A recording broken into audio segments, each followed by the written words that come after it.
many countries that are coming to negotiate deals with us, and they're going to be fair deals, and in certain cases they're going to be paying substantial tariffs.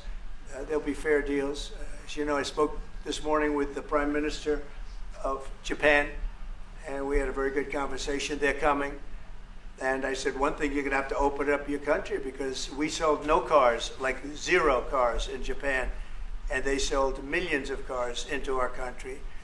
They don't really take our agriculture, a little bit of it just to keep us slightly happy, but they don't take what they're supposed to be taking. So we have a great relationship with Japan. We're going to keep it that way, but they're coming in to meet, and other countries are coming in.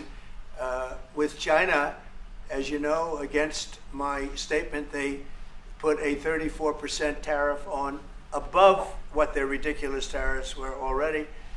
And I said, if that tariff isn't removed by tomorrow at 12 o'clock, we're putting a 50% tariff on above the tariffs that we put on.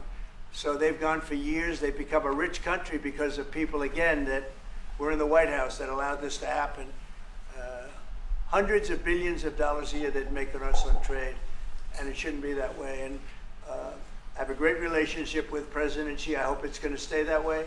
I have great respect for China, but they can't do this with just, we're going to have one shot at this, and no other president's going to do this, what I'm doing. And I'll tell you what, it's an honor to do it, because we have been just destroyed, what they've done to our system. You know, we have $36 trillion of debt for a reason.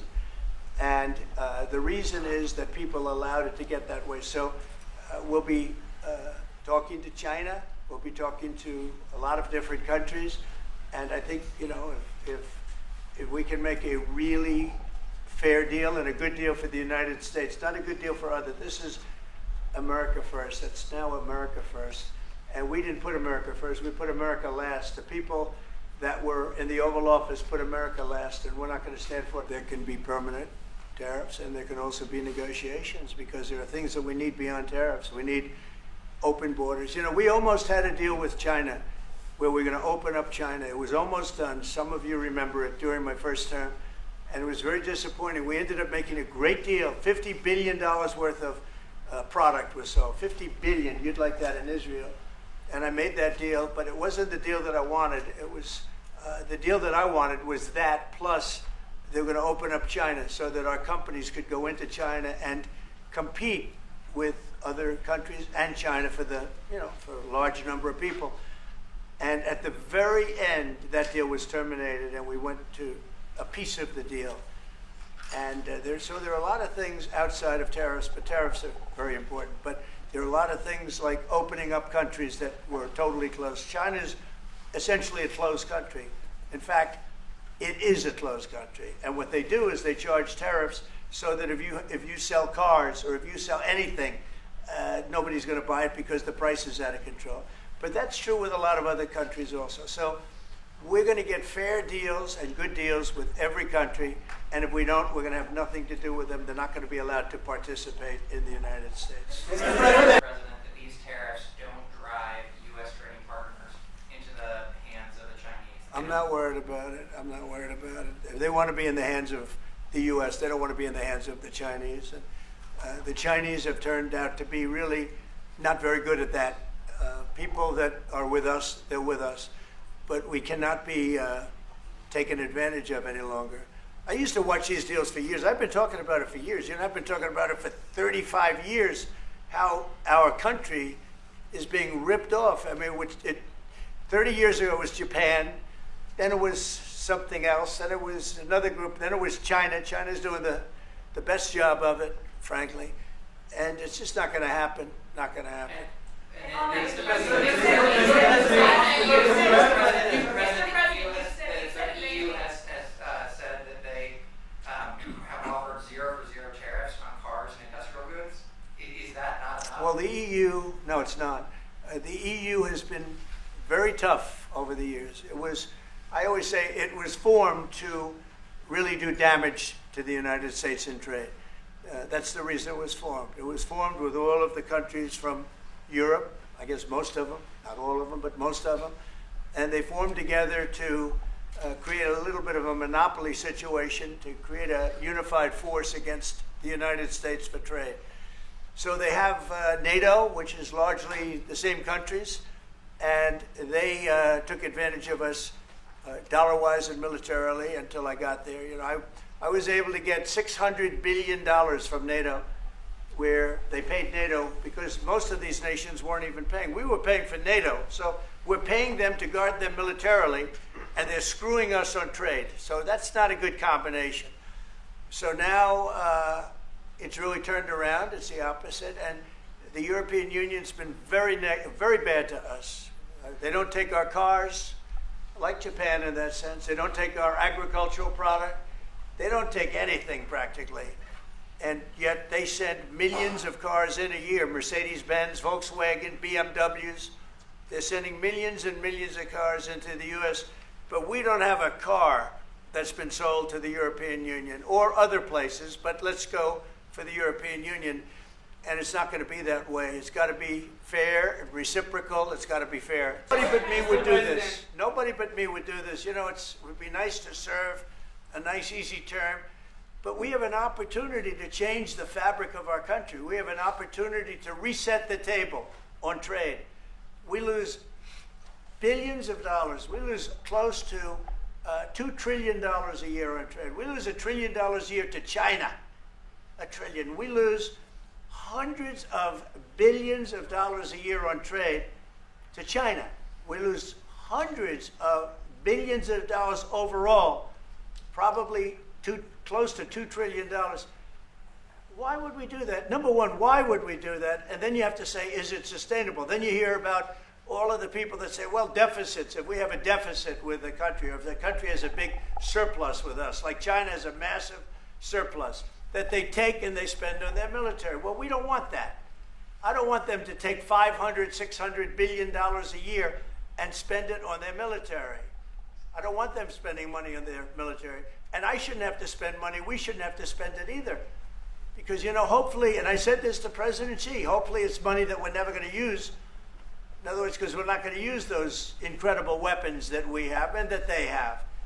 We don't want that. So it's going to be very interesting. It's the only chance our country will have to reset the table. Because no other president would be willing to do what I'm doing or to even go through it. Now, I don't mind going through it because I see a beautiful picture at the end. But we are making tremendous progress with a lot of countries, and the countries that really took advantage of us are now saying, please negotiate. You know why? Because they're getting beaten badly because of what's happening. They're getting beaten badly. They're being devalued as countries. But it's the only chance we're going to have to reset the table on trade. And when we do, we're going to come out unbelievably well. We're going to have a strong country economically again. And we're going to have those factories that are empty all over the United States. We've lost 90,000 plants and factories. Think of this, 90,000, you wouldn't think it's possible. 90,000 plants and factories since NAFTA, which was, by the way, the worst trade deal ever developed, ever had by any country anywhere, NAFTA. And I terminated NAFTA. Everybody said it would be impossible. And I terminated it through Congress. We terminated it. You had to get it through Congress. It was a trap. It was a horrible thing. And we got it done. And we went to the USMCA, which was much better. The problem is they cheat. They cheat like crazy. Canada cheats. Mexico cheats. Just one of those things. But we are resetting a table, and we're going to have great trade. And we're going to have a very strong country. Our country is going to be at a level that has maybe never been, or maybe, you know, our country was the strongest, believe it or not, from 1870 to 1913. You know why? It was all tariff-based. We had no income tax. Then in 1913, some genius came up with the idea of let's charge the people of our country, not foreign countries that are ripping off our country. And the country was never that kind of wealth. We had so much wealth, we didn't know what to do with our money. We had meetings, we had committees, and these committees worked tirelessly to study one subject. We have so much money. What are we going to do with it? Who are we going to give it to?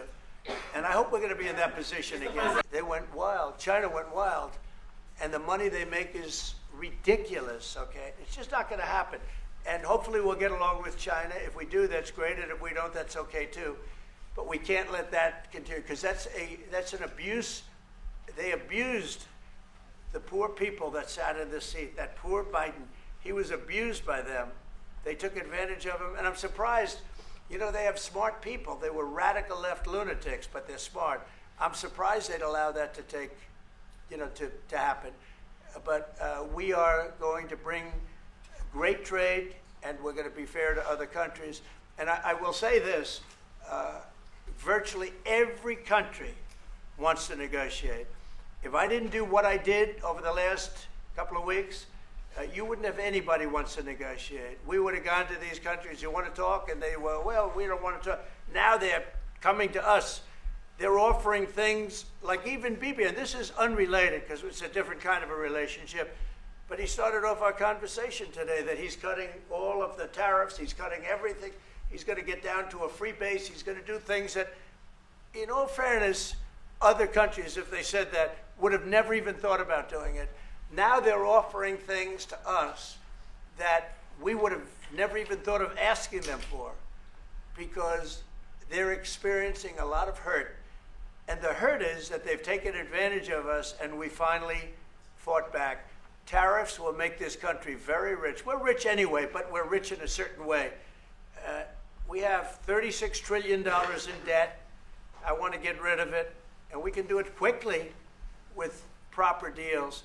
So when countries don't allow us to sell our product, but we allow them to sell their product, when they charge us massive amounts of money for the privilege of going into their country, those days are over.